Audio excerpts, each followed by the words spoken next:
और बच्चों क्या हाल चाल, कैसे हैं? मज़े में? मज़े में फिर हम लोग 10th में आ गए नहीं? चलिए, तो जब 10th में आ गए तो 10th की केमिस्ट्री स्टार्ट करते हैं। पढ़ना लिखना भी जरूरी है ना भाई, तो कुछ स्टार्ट करते हैं 10th की केमिस्ट्री हम लोग। पहला चैप्टर जो हमारा है वो है chemical equation, chemical reaction and equation, chemical reaction and equation.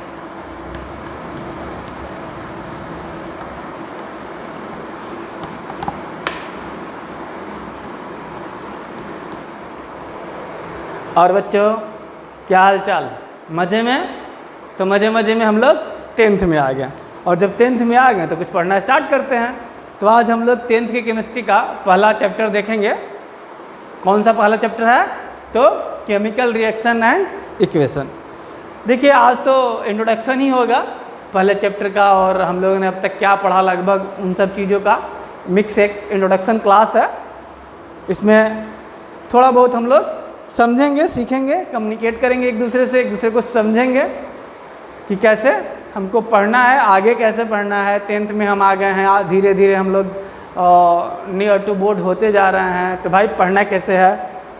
तो हम लोग देखिए, पढ़ने के लिए तो अपने आप को अगर चाहें कि बस सिर्फ हमको बोर्ड एग्ज़ाम क्लियर करना है तो कुछ टफ नहीं है। इनफैक्ट टफ तो कुछ भी नहीं है, बट बोर्ड एग्ज़ाम क्लियर करना बहुत ही ईजी है। तो हम लोग अपना जो पढ़ने का लेवल रखेंगे, पढ़ने का स्टैंडर्ड रखेंगे, उसको NTSC लेवल तक रखेंगे अपना पढ़ने का, ठीक है। तो हम लोग NTSE लेवल तक पढ़ेंगे। मतलब कहने का साफ साफ है कि हम लोग बोर्ड को तो क्लियर करेंगे ही करेंगे, अपने तैयारी को, अपने प्रिपरेशन को उस लेवल तक रखेंगे, अपनी अंडरस्टैंडिंग वहाँ तक रखेंगे कि NTSE मतलब किसी भी अच्छे कॉम्पिटिटिव एग्जाम्स में भी हम लोग ईजिली क्वालिफाई कर सके। तो चलिए स्टार्ट करते हैं हम लोग अपना ये chemical reaction and equation chapter, ठीक है। तो देखिए, नाम से ही क्लियर है कि हम लोग इसमें कुछ केमिकल रिएक्शंस और उसमें इन्वॉल्व्ड इक्वेशंस के बारे में स्टडी करेंगे। तो देखते हैं हम लोग। सबसे पहले तो आपके दिमाग में एक ही क्वेश्चंस आ रहे होंगे कि भाई ये केमिकल इक्वेशन होता क्या है। आ रहा होगा ना भाई कि केमिकल इक्वेशन, केमिकल या केमिकल रिएक्शन कहते किसको हैं। चलिए पहले इसी को समझ लेते हैं। केमिकल रिएक्शन कहते किसको हैं भाई? केमिकल रिएक्शन कहते किसको हैं? तो इसको समझते हैं कुछ इस तरह से। आपके आसपास में जो रिएक्शंस हो रहे हैं, जो रिएक्शंस ना कह लीजिए, चेंज हो रहे हैं, जो चेंज आपको दिखते हैं, उन चेंज के बेसिस पे आज हम लोग समझेंगे। वहीं से स्टार्ट करेंगे कि केमिकल रिएक्शन क्या होगा,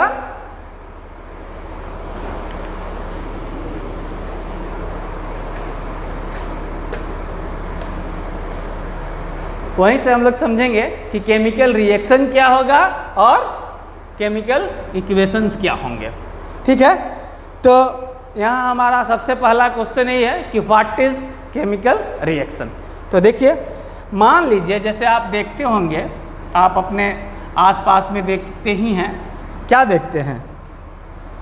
आइस बनना, मीन्स वाटर का फ्रीज होना, या अगर हम कहें कि आइस का मेल्ट होना। चलिए पहला लिखिए, अगर मेल्टिंग ऑफ आइस की हम लोग बात करें, मेल्टिंग ऑफ आइस, ठीक है।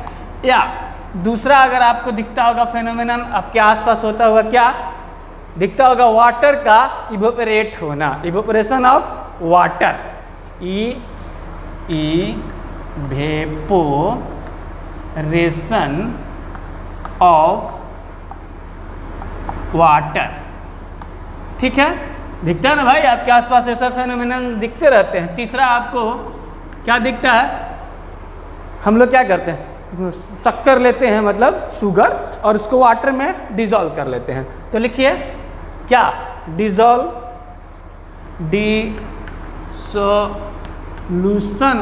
Dissolution of sugar in water, ठीक है, ये तीन तरह का फेनोमेनन आपके आसपास होता हुआ दिख रहा है। और क्या दिखता है? चौथा, याद कीजिए और भी कुछ इजी चीज़ें जो आपको दिखते हो। तो देखिए, हम लोग आग जलता हुआ देखते हैं, कोयला जलाते हुए लोगों को देखते हैं, तो लिख लेते हैं चौथा हम लोग बर्निंग ऑफ कोक, यही ना? ठीक है, in air, burning of Coke in air. चलिए, इन वाटर जब वहाँ लिखे हैं तो इसको इन एयर कर देते हैं। चार तरह के फेनोमेनन आपको दिखा। चलिए एक और 5 तरह के लिखते हैं और यहीं से डिस्कशन हम अपना स्टार्ट करते हैं। और पांचवा, वेरी जनरल एग्जांपल, नेल मतलब iron, nail means Kanti. Kanti को कभी देखिए इसमें रस्टिंग होना, जंग लगना, ये तो सुने हैं। चलिए, तो एक ये भी लिख लेते हैं, क्या? Rusting of nails. देखिए, हम लोग अपने चैप्टर को यहीं से स्टार्ट कर रहे हैं कि हम लोगों को जनरली ये 5 तरह के फेनोमेनन जरूर आपके आसपास दिख जाते हैं। ऐसे तो बहुत सारे फेनोमेनन आपको दिखते हैं, बहुत सारे तरह का रिएक्शंस दिखता है, बहुत सारे तरह के चेंजेस दिखते हैं, लेकिन हम इस 5 चेंजेस को लेके आज समझेंगे कि केमिकल रिएक्शंस होते क्या हैं। ठीक है, चलिए स्टार्ट करते हैं। तो मेल्टिंग ऑफ आइस क्या है, ज़रा बताइए। अगर आइस मेल्ट कर गया, सोचिएगा, अगर आइस मेल्ट कर गया तो क्या जो प्रोडक्ट बना वाटर वो आइस से अलग है? वाटर का ही आइस था, आइस का ही वाटर है, मतलब इसके जो प्रोडक्ट बने उसमें कोई चेंज नहीं हुआ। ठीक है, आगे आते हैं। अगर वाटर से इवेपोरेशन हो गया तो कोई चेंजिंग हुई? जो नया प्रोडक्ट बना, क्या बना? वाटर वेपर, तो कोई चेंज इसमें भी नहीं हुआ। Very good. कोई चेंज इसमें भी नहीं हुआ। लेकिन अब इस दोनों की ही पहले बात कर लेते हैं। दोनों में एक चेंज हुई। क्या चेंज हुआ? फिजिकल स्टेट में चेंजिंग हो गई। पहले ये सॉलिड स्टेट में था, अब ये जब मेल्ट कर गया तो लिक्विड स्टेट में आ गया। उसी तरह से वाटर पहले लिक्विड स्टेट में था और वेपोराइजेशन, इवेपोरेशन के बाद गैसियस स्टेट में आ गया। तो इसमें चेंज क्या हो रहा है? फिजिकल चेंज हो रहे हैं, फिजिकल चेंज। ठीक है ना? इसमें भी और इसमें भी, इन दोनों में हमको अभी तक फिजिकल चेंज दिखा। चलिए तीसरा में केमिकली कोई चेंज नहीं है। केमिकल में कोई चेंज नहीं है, केमिकल चेंज नहीं है। ठीक है, उसी तरह से केमिकली नो चेंज। ठीक है, अब आते हैं तीसरी, dissolution of sugar in water. इसमें क्या है? इसमें भी शुगर है सॉलिड फॉर्म में, वाटर में उसको मिक्स कर दिया, वो भी सॉल्यूशन आ गया, मतलब केमिकली इसमें भी कोई चेंज नहीं, बट इसमें भी फिजिकल चेंज हुआ। फिजिकल चेंज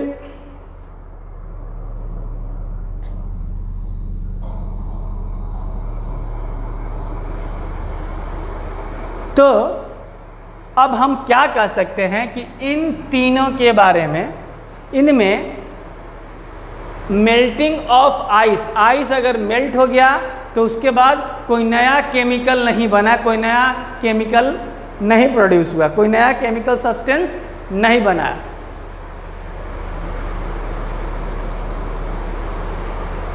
ठीक है, लेकिन उसके बाद अगर वाटर भी इवेपोरेट हो गया तो उसमें भी कोई नया केमिकल नहीं बना, और अगर डिसोल्यूशन कर दिए शुगर को वाटर में तो उसमें भी कोई नया केमिकल नहीं बना।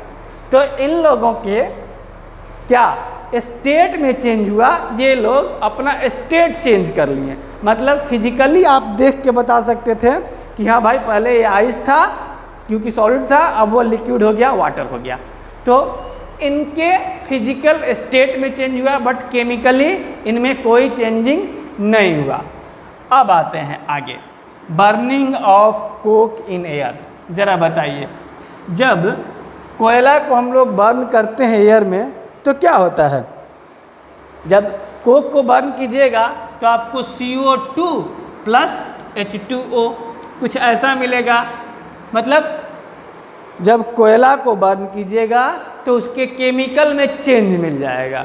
केमिकली वो जो सब्सटेंस नया मिला वो नया सब्सटेंस होगा। मतलब इसमें केमिकल चेंज हो रहा है, केमिकल चेंज हो रहा है, ठीक है। और रस्टिंग ऑफ नेल्स। अब देखिए, जब आयरन जो लोहा है उसमें जंग लगता है, रस्ट होता है। रस्टिंग कैसे होता है? तो ऑक्सीजन और वाटर वेपर्स के कारण आयरन्स में रस्टिंग होते हैं। तो वो जो रस्टिंग हुआ तो उसका फार्मूला हो जाता है Fe2O3XH2O। अभी XH2O क्या है वो डिपेंड करता है वाटर का कितना मॉलिक्यूल्स इसमें है। तो खैर ये आगे हम समझेंगे, अभी समझना है। इसको ही कहते हैं रस्टिंग। रस्टिंग का ये जब आयरन का रस्टिंग हो गया तो ये मिलता है। तो इसमें भी क्या हुआ? इसके केमिकल में चेंज हो गया, केमिकल स्टेट में इसके चेंज हो गया।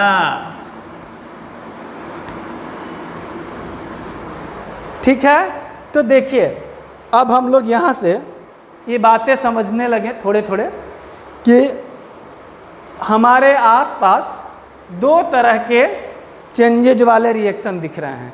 एक रिएक्शन ऐसा जिसके फिजिकली जिसमें सिर्फ चेंज हो रहा है, और एक रिएक्शन ऐसा जिसमें केमिकली चेंज हो रहा है।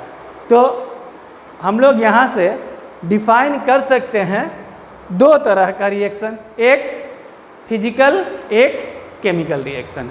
ठीक है। तो फिजिकल और केमिकल रिएक्शन को हम लोग थोड़े इस तरह से डिफाइन, तो हम लोग फिजिकल रिएक्शन और केमिकल रिएक्शन को डिफाइन कर ले। चलिए, तो अब यहाँ हम लोग इसको सिर्फ मिटा देते हैं, इन चारों पॉइंट्स को रखते हैं, और हम लोग क्या कहें, अगर हम लोग यहाँ से डिफाइन करें, अब यहाँ से हम लोग अगर डिफाइन करें तो लिख सकते हैं कि ऐसे process, such process in which no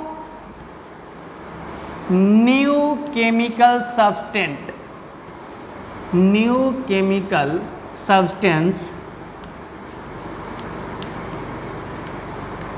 formed after change, that type of change, that type of changes are called क्या? Physical change. Physical change. बात समझ में आई? देखिए, कहने का मतलब साफ है कि वैसे प्रोसेस जिनमें कोई नया सब्सटेंस नहीं बन रहा हो आफ्टर चेंज, तो उस तरह के चेंज को हम लोग क्या कहते हैं? फिजिकल चेंज कहते हैं। तो इसका एग्जाम्पल अगर अब हम यहाँ से देना चाहें तो कह सकते हैं कि 1, 2 और 3 ये तीनों फिजिकल चेंज वाले एग्जाम्पल हो गए। बिकॉज हमने देखा था कि मेल्टिंग ऑफ आइस में भी कोई नया सब्सटेंस नहीं बन रहा है केमिकली, इवेपोरेशन ऑफ वाटर में भी कोई नया केमिकल सब्सटेंस नहीं बन रहा था, और dissolution of sugar in water में भी नहीं बन रहा था। तो ये तीनों किसके एग्जाम्पल हो गए? फिजिकल चेंज के एग्जाम्पल हो गए, फिजिकल चेंज के। बातें समझ में आ रही हैं या नहीं आ रही हैं? बताते चलिए। देखिए, अभी बेसिक है, अभी हमको सिर्फ जानना है।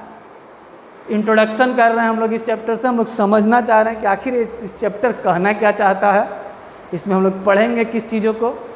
तो केमिस्ट्री की तो यही कहानी है भाई। केमिस्ट्री सबसे इंटरेस्टिंग है। क्यों इंटरेस्टिंग है? क्योंकि आपके चारों तरफ जो हो रहा है उसी को हम लोग यहाँ पढ़ते हैं। जरा देखिए मेल्टिंग ऑफ आइस आप देखते हैं, डेली फ्रिज खोलते हैं, आइस बॉक्स में जाते हैं, आइस निकालते हैं, आइस आजकल तो गर्मी है और मज़ा आता होगा। आइस निकाला रख दिया, कहीं भी रखा, 2 मिनट में आइस गायब। आइस से क्या बन गया? वाटर। तो आपके दिमाग में अब आएगा, पहले भी आता होगा, अब जरूर आएगा कि अच्छा ये तो फिजिकल चेंज है, बिकॉज आइस जो था वो केमिकली वाटर था और वो स्टेट चेंज करके लिक्विड बन गया, मतलब वाटर टू वाटर।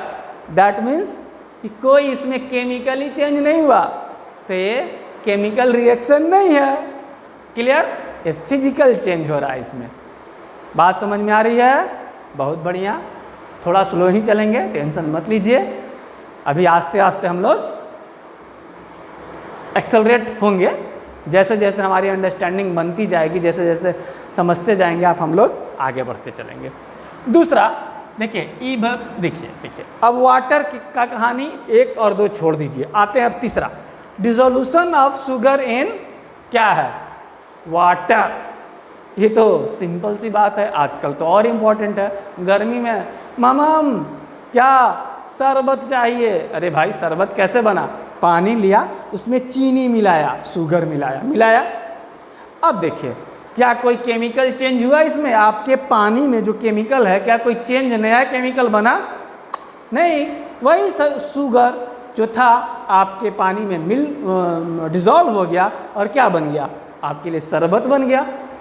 तो केमिकली कोई चेंज नहीं हुआ। हाँ, शुगर जो क्रिस्टल फॉर्म में था, जो सॉलिड फॉर्म में था, उसका अपना फिजिकल स्टेट चेंज हो गया। क्या हो गया? वो एक्वस स्टेट में चला गया, सोल्यूशन में चला गया। That's all. तो इसमें भी कोई केमिकल रिएक्शन नहीं हुआ, केमिकल चेंज नहीं हुआ। तो जहाँ केमिकल चेंज नहीं हुआ वहाँ केमिकल रिएक्शन होने से रहा, तो वो क्या कहलाते थे? Physical change. गुड, ये नोट कर लीजिए, हम लोग आगे बढ़े। तो देखिए, मेरे समझ से फिजिकल चेंज आप लोग समझ गए होंगे। अब हम लोग केमिकल चेंज की बात करते हैं। चलिए, तो देखिए नीचे वाले 2 एग्जाम्पल्स थे। बर्निंग ऑफ कोक, कोयला को हम लोग जलाएं तो क्या होता है? कोयला जल के CO2 और H2O देगा। तो क्या कोयला, कोक और CO2 H2O ये दोनों केमिकल्स एक ही हैं क्या? नहीं है। तो हमने क्या देखा कि इसमें जो हो रहा है केमिकल का चेंज हो रहा है, तो क्या होगा? केमिकल चेंज होगा। आगे हम लोग समझेंगे कि केमिकल रिएक्शन है, लेकिन ठीक है, केमिकल चेंज हो रहा है इसमें। तो मतलब पहले जो सब्सटेंस थे वो चेंज हो करके दूसरा केमिकली न्यू सब्सटेंस दे रहा है। तो इस तरह के चेंज को क्या कहते हैं? Chemical change. जैसे कि चौथा और पांचवा दोनों, रस्टिंग ऑफ नेल्स। नेल्स क्या था? Fe, आयरन, लोहा का नेल अगर है तो Fe, और उसमें रस्ट हो गया तो उसका फार्मूला क्या चेंज हो गया था? Fe2O3.XH2O।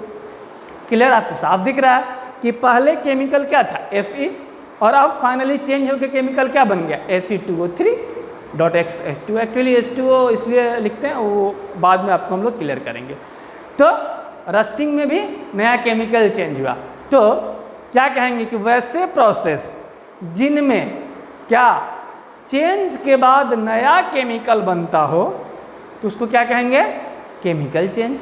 लिखिए फटाफट, वही है such type of processes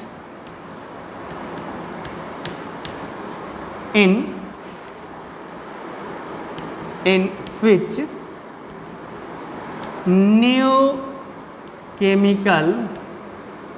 new chemical substance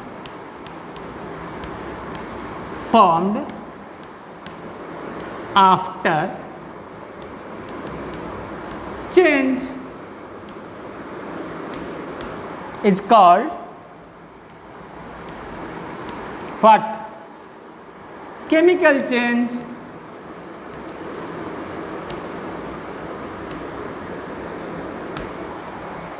ठीक है ना?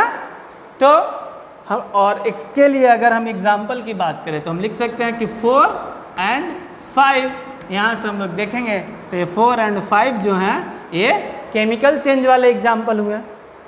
क्लियर? क्लियर है? कोई दिक्कत नहीं है? फटाफट इसको भी कॉपी कर लीजिए। अब यहाँ से दोनों का डेफिनेशन हम समझ गए, फिजिकल चेंज किसको कहते हैं, केमिकल चेंज किसको कहते हैं, कुछ एग्जाम्पल से हम लोग समझ गए। देखिए हम लोग थोड़ा आगे बढ़ते हैं, अब आगे तो धीरे धीरे और बातें समझेंगे। तो चलिए, तो अब हम लोग आगे बढ़ते हैं और यहाँ तक आने के बाद अब हम लोग केमिकल रिएक्शन को, केमिकल प्रोसेस को डिफाइन कर पाएंगे। चलिए, तो हम लोग अब केमिकल रिएक्शंस को डिफाइन करें। इसको जरा मिटा लेते हैं, कॉपी तो कर लिया था ना। चलिए, तो अब हम लोग इस सिचुएशन में, इस कंडीशन में आ गए हैं कि हम लोग केमिकल रिएक्शन को डिफाइन कर सकते हैं। तो अब केमिकल रिएक्शन क्या होगा, यहाँ से आप बता सकते हैं कि केमिकल रिएक्शन मीन्स नया सब्सटेंस का फॉर्मेशन, नया केमिकल सब्सटेंस का फॉर्मेशन। तो लिखिए क्या, chemical reaction is a chemical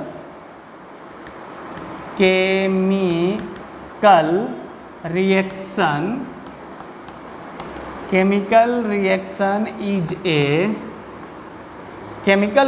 is a process in which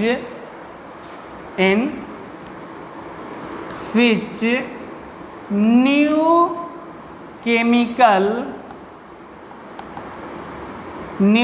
chemical क्या, substance with different chemical properties formed।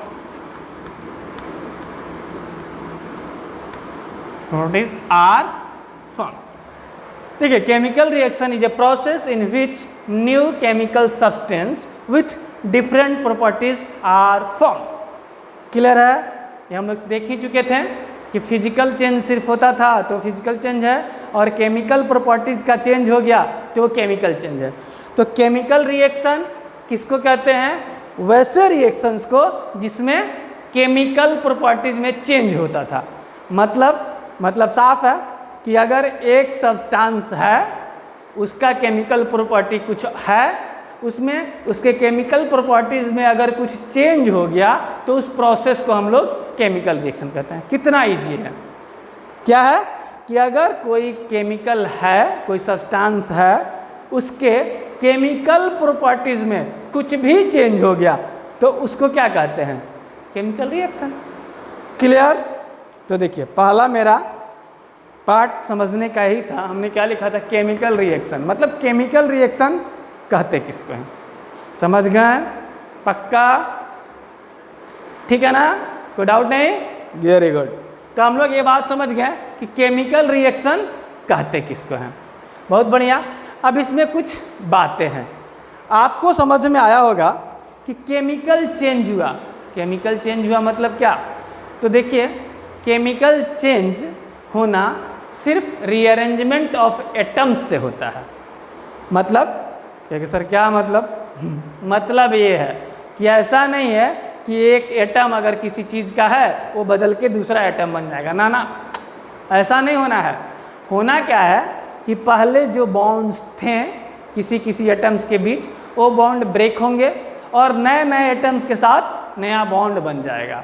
मतलब अगर चाहे तो इसमें लिख सकते हैं कि इसमें होता क्या है, केमिकल रिएक्शन में होता क्या है। तो लिख सकते हैं क्या कि breaking and making of bonds. देखिए, धीरे धीरे हम लोग बातों को आगे समझते चल रहे हैं। मतलब साफ है कि केमिकल रिएक्शन मीन्स बॉन्ड का टूटना, पुराने बॉन्ड का टूटना, नए बॉन्ड का बनना, यही केमिकल रिएक्शन है। ठीक है? तो अब हम लोग इसके लिए क्या करें, एक और इसमें ऐड करें। क्या ऐड करें कि chemical reaction means rearrangement of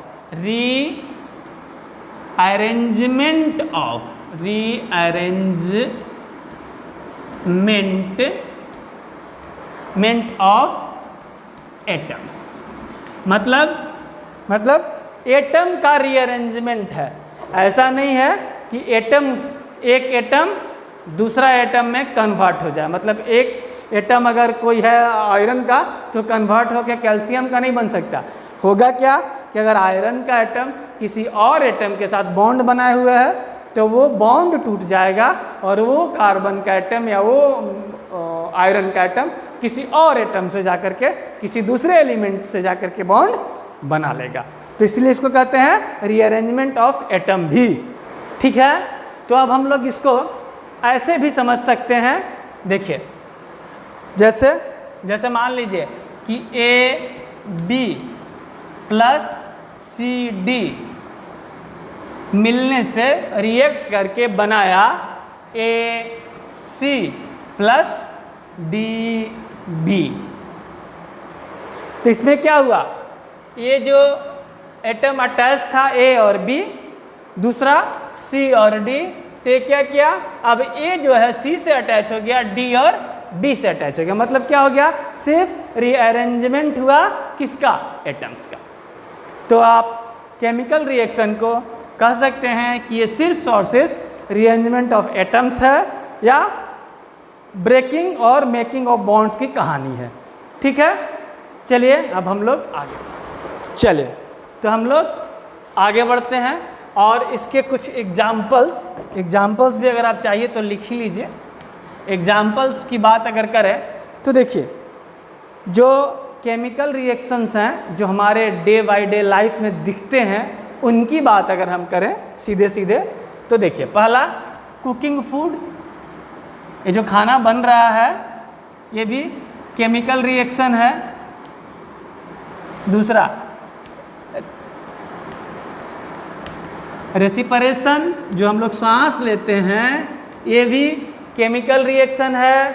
तीसरा क्या है, तीसरा बहुत ही अच्छा एग्जाम्पल आपको दे रहे हैं। अगर आप एप्पल को कट करके रख देते हैं तो क्या होता है, उस एप्पल का वो रेडिश ब्राउन टाइप का हो जाता है। अगर एप्पल को आप कट करके रख देते हैं तो वो ब्राउन टाइप का हो जाता है। तो आप लिख सकते हैं इसको कि turning brown of A fresh cutting Apple. मतलब एक फ्रेश कटे हुए एप्पल को आप छोड़ दीजिए कुछ देर में तो वो ब्राउन टाइप का हो जाएगा। आप देखिएगा उस पर उसका जो कटिंग पार्ट होगा उस पर एक ब्राउन टाइप का कलर, उसका कलर ब्राउन हो जाएगा। तीसरा ग्रेप्स का फर्मेंटेशन, अरे शराब जो अल्कोहल बनते हैं वो क्या, ग्रेप्स फर्मेंटेशन से ही तो अल्कोहल बनते हैं। तो ग्रेप्स का फर्मेंटेशन ये भी एक तरह का केमिकल रिएक्शन है। रस्टिंग ऑफ फिनेल्स, तो ये सब तो हम लोग देख ही रहे हैं कि ये सब केमिकल रिएक्शन है। तो ये रियल लाइफ एग्जांपल्स हो गए केमिकल रिएक्शन का। अब आगे हम लोग बढ़ेंगे और क्या यूज करेंगे, तो हमने एक ये इक्वेशन लिख दिया था और इस इक्वेशन को कहा कि ये केमिकल रिएक्शन बताया कि AB प्लस CD मिलके AC प्लस DB बना रहा है और हमने कहा कि रिएक्टेंट। तो इन चीज़ों को अब हम लोग धीरे धीरे समझेंगे कि केमिकल रिएक्शन का दो पार्ट होता है। कौन कौन सा, एक पार्ट होता है रिएक्टेंट का, दूसरा पार्ट होता है प्रोडक्ट का, और दोनों पार्ट को सेपरेट करने के लिए एक एरो लगाते हैं हम लोग। तो आइए हम लोग धीरे धीरे इन चीज़ों को समझें वन बाय वन करके। तो नोट कर लिया ना, चलिए इसको मिटाते हैं, इस पार्ट को हम मिटाते हैं। देखिए अब हम लोग धीरे धीरे स्लोली केमिकल रिएक्शंस को समझ रहे हैं, समझना स्टार्ट कर दिए हैं। तो सबसे पहले हम लोग समझते हैं यहाँ रिएक्टेंट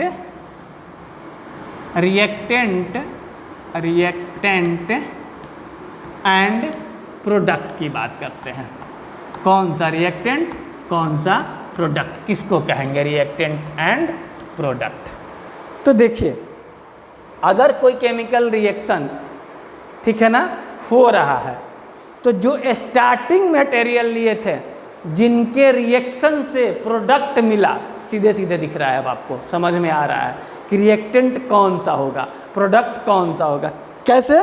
तो जिसके रिएक्शन से, मतलब जो स्टार्टिंग में आप लिए होंगे वही ना रिएक्टेंट होंगे, वही ना रिएक्ट करेंगे तो प्रोडक्ट मिलेगा। तो अगर आप डिफाइन करना चाहें तो रिएक्टेंट को लिख सकते हैं, क्या लिख सकते हैं कि व्हिच में रिएक्ट टुगेदर।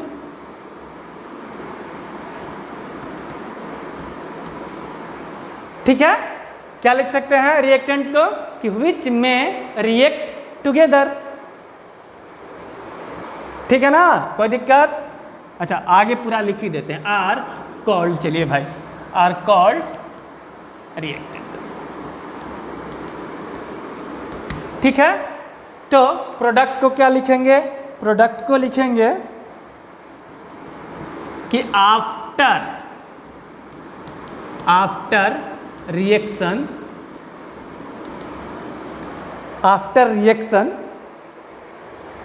whatever produce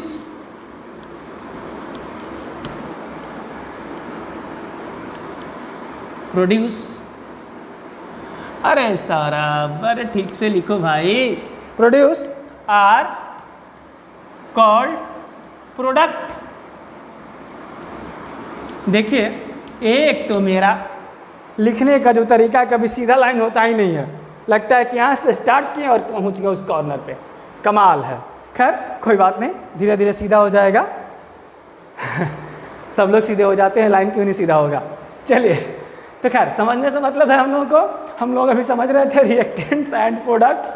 तो रिएक्टेंट्स उसको कहते हैं जो इनिशियली रिएक्ट करे, गुड, और प्रोडक्ट उसको कहते हैं जो रिएक्ट करने के बाद जो भी प्रोड्यूस हो वो प्रोडक्ट हो गया। ठीक है, तो हम लोग अब समझेंगे कि आखिर केमिकल रिएक्शन समझ गए कि केमिकल रिएक्शन किसको कहते हैं। नहीं भाई, अब तक तो हम लोग पक्का, कोई पूछे तो आराम से आंसर देंगे, हाँ केमिकल रिएक्शन। कोई पूछे केमिकल रिएक्शन किसको कहते हैं, भाई केमिकल रिएक्शन उसको कहते हैं जो चेंज होके कुछ नया तरह का केमिकल बनाते। दैट्स ऑल, साफ है ना। एक सब्सटेंस चेंज करके नए तरह का सब्सटेंस बना जाए, नए तरह का केमिकल सब्सटेंस बना जाए तो उसको क्या कहेंगे, केमिकल रिएक्शन। फिजिकल चेंज किसको कहते हैं, फिजिकल, भाई कोई भी सब्सटेंस चेंज करके नया केमिकल में नहीं चेंज हो, किस में चेंज हो, स्टेट में चेंज हो जाए तो फिजिकल चेंज कहलाता है। क्लियर है? बेसिक चीज़ें, इंट्रोडक्शन क्लास तो थोड़ा स्लो, फाइन, क्योंकि बेसिक हम लोग स्टार्ट कर रहे हैं सीखना तो थोड़े से स्लो चलना पड़ेगा। अब हम लोग आते हैं केमिकल रिएक्शन, समझ गए, तो थोड़ा आगे बढ़ते हैं और अब हम लोग समझेंगे कि केमिकल इक्वेशन किसको कहते हैं।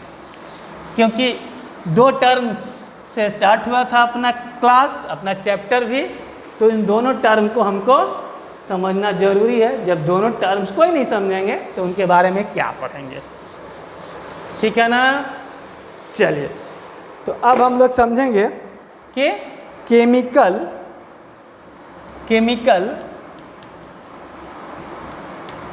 इक्वेशन किसको कहते हैं। अभी हम लोग समझ गए केमिकल रिएक्शन क्या हुआ, अब समझेंगे केमिकल इक्वेशन किसको कहते हैं। देखिए, केमिकल इक्वेशन का मतलब है कि जो केमिकल रिएक्शन हो रहा है उसको शॉर्ट हैंड फॉर्म में लिखना, सीधा सीधा यही है, शॉर्ट हैंड फॉर्म में लिखना। इसका मतलब क्या हुआ, जरा हम समझाते हैं डिटेल्स में। अगर कोई केमिकल रिएक्शन हो रहा है, जैसे कि मान लीजिए कि हम लिख रहे हैं कि मीथेन, देखिए जरा, मीथेन, ठीक है, और इसके साथ क्या, methane plus O2 air, methane plus oxygen, ठीक है, गिव्स आउट क्या, मीथेन प्लस ऑक्सीजन देगा carbon dioxide. Carbon dioxide plus water. ठीक है, हीट वीट सब निकलेगा, वो बात की बात है। चलिए लिख ही देते हैं प्लस हीट, नहीं तो आप कहिएगा कि सर हीट भी निकलता है। चलिए तो बताइए इस तरह से लिखेंगे। देखिए अभी यहाँ भी भर गया, नहीं पूरे लिख पा रहे थे। और अगर इसको हम कुछ इस तरह से लिखें, देखिए ज़रा, CH4 हमको पता है कि मीथेन का फॉर्मूला CH4 होता है, प्लस ऑक्सीजन O2, ये भी पता है कि ऑक्सीजन का फॉर्मूला O2 होता है, गिव्स आउट CO2, पता है कि कार्बन डाइऑक्साइड का फॉर्मूला CO2 होता है, प्लस H2O, पता है कि वाटर का फॉर्मूला H2O होता है। और चलिए हीट तो वहाँ भी लिखे थे तो यहाँ भी हम लिख ही लेते हैं। देखिए तो ज़रा, एक तो देखने में भी सुंदर लग रहा है और कितना कम्पैक्ट है, छोटा है। तो शॉर्ट हैंड का मतलब क्या होता था? छोटा, बहुत बड़े बात को छोटे में लिख देना। तो chemical equation is nothing but what? symbolic representation in shorthand notation, that's all. If you want to describe the chemical equation, you can say in one line what? Symbolic representation of chemical equations in shorthand notation, that's all. That is the definition. खैर कोई बात नहीं, हम लोग इसको define करते हैं तो अपने तरह से डिफाइन करेंगे। लिखिए ज़रा इसको, यहाँ तक कॉपी कर लीजिए। हाँ, अब ये जो हुआ ये हो गया केमिकल इक्वेशन। क्या हो गया? Chemical equation. क्लियर है? ये हो गया केमिकल इक्वेशन। तो लिखिए केमिकल इक्वेशन को हम लोग अगर डिफाइन करना चाहें, यहाँ लिखते हैं केमिकल इक्वेशन। केमिकल इक्वेशन को अगर हम डिफाइन करना चाहें तो क्या लिखेंगे? केमिकल इक्वेशन किसको कहेंगे? तो देखिए अभी हम लोगों ने क्या देखा? शॉर्ट हैंड नोटेशन है मीथेन। मीथेन का सिंबल CH4 था, तो मीथेन प्लस ऑक्सीजन लिखे, carbon dioxide plus water gives out हुआ। तो हमने मीथेन लिखा, ऑक्सीजन लिखा, कार्बन डाइऑक्साइड लिखा, कितना स्पेस लग गया? तो इसको शॉर्ट हैंड में छोटा छोटा लिखने में हमने CH4 प्लस O2 लिख दिया, क्योंकि मीथेन को CH4 कहते थे। ठीक है, तो अब हम लोग इसको डिफाइन कर लें। तो लिखिए वही जो मैंने अभी आपको बताया था कि the shorthand representation of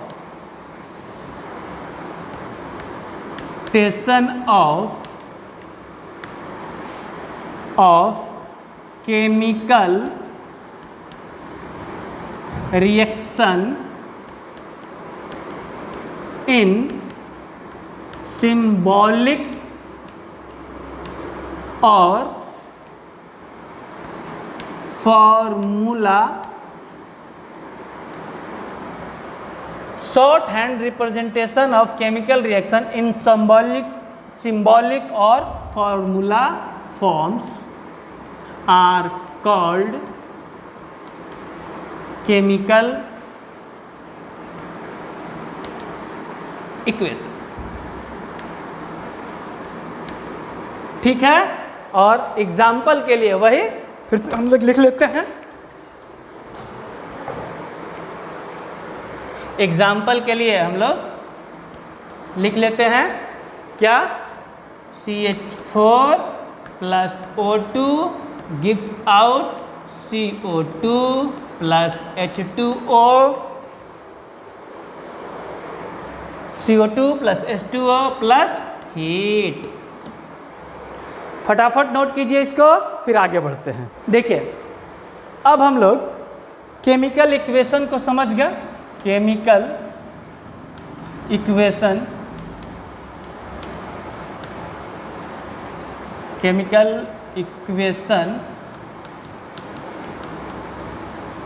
ठीक है। अब जरा यहाँ हम लोग समझेंगे कि केमिकल इक्वेशन को लिखते कैसे हैं, मतलब कौन सा किधर होता है वगैरह वगैरह, क्या कैसे हम लोग इसको लिखते हैं। तो देखिए पहला पॉइंट लिखिए कि रिएक्टेंट जो होते हैं वो किधर लिखते हैं हम लोग केमिकल रिएक्शन में? हमेशा लेफ्ट हैंड साइड में।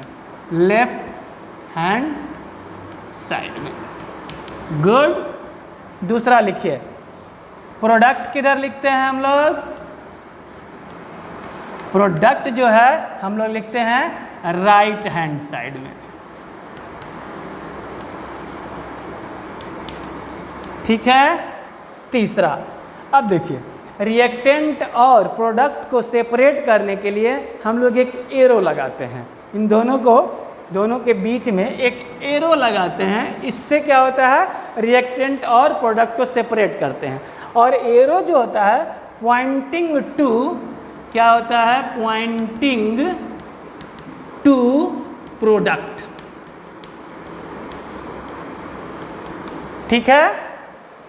तो जनरली इन तीन तरह से, तीन चीज़ों को अगर फॉलो करें, तीन चीज़ों को ध्यान में रखें, तो हम एक केमिकल इक्वेशंस को आराम से लिख सकते हैं। हाँ, अलग बात है कि पूरे अच्छे से वेल डिफाइंड केमिकल इक्वेशन अगर लिखना हो तो आपको प्रोडक्ट का फेज भी साथ साथ लिखना होता है, जैसे कि उसका फिजिकल स्टेट क्या है। जैसे अगर हमने लिखा CH4 मीथेन, तो इसका फिजिकल स्टेट क्या है, गैस है, सॉलिड है, लिक्विड है। O2 लिखा तो इसका फिजिकल स्टेट क्या है, गैस है, सॉलिड है, वगैरह वगैरह। उसी तरह से आपको ऐड करना पड़ता है, तो वो परफेक्ट केमिकल इक्वेशन होगा। और इतना ही नहीं, उसको टोटली बैलेंस करके लिखना होता है। तो हम लोग आस्ते आस्ते इस क्लास में समझेंगे कि कैसे बैलेंस करते हैं, कैसे परफेक्टली लिखते हैं। फिलहाल हम लोग इन तीन चीज़ों पे समझते हैं कि कोई भी केमिकल इक्वेशन हम लोग लिख रहे हैं तो अब उसमें क्या प्रोडक्ट पार्ट हुआ, क्या रिएक्टेंट पार्ट हुआ, और कैसे सेपरेट कर रहे हैं। देखिए ज़रा फिर से, जैसे अब हाइपोथेटिकली मान लिया AB, ठीक है, प्लस C, और बन गया BC प्लस A, मान लिया। तो देखिए क्लियर है क्या, ये जो बीच वाला एरो है ये सेपरेट करेगा हमको केमिकल इक्वेशंस को। इस एरो जिधर पॉइंट करेगा वो मेरा क्या होगा, प्रोडक्ट होगा। तो ये मेरा हो गया प्रोडक्ट,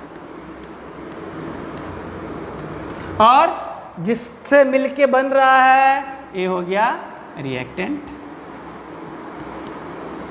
बात समझ में आ गई होगी कि केमिकल इक्वेशन हम लोग कैसे लिखेंगे। तो फटाफट इसको नोट कीजिए, फिर हम लोग आगे बढ़ते हैं। तो फटाफट इसको नोट कीजिए, और आज के लिए हम लोग इतना ही रखते हैं। आज यहीं पे क्लास समाप्त करते हैं, और अगले क्लास में फिर हम लोग इससे आगे समझना स्टार्ट करेंगे। तो आज का इंट्रो क्लास था, बेसिक चीज़ें थी। स्लो समझिए इस चीज़ को, देखिए, पढ़िए और थोड़ा सोचिए। सोचने की कैपेसिटी अब डेवलप कीजिए, बिकॉज हमारा टारगेट बोर्ड में 95% लाना ही नहीं है। अब हमको कोई ना कोई NTSC हो या उस लेवल का कोई कॉम्पिटिटिव एग्जाम्स हो, उसको क्लियर करना है। और उसको क्लियर करने के लिए क्या करना पड़ेगा, थिंकिंग कैपेसिटी बढ़ानी पड़ेगी। सोचना स्टार्ट कीजिए। तब तक फिर मिलेंगे हम लोग कल, देखते हैं आगे। चलिए।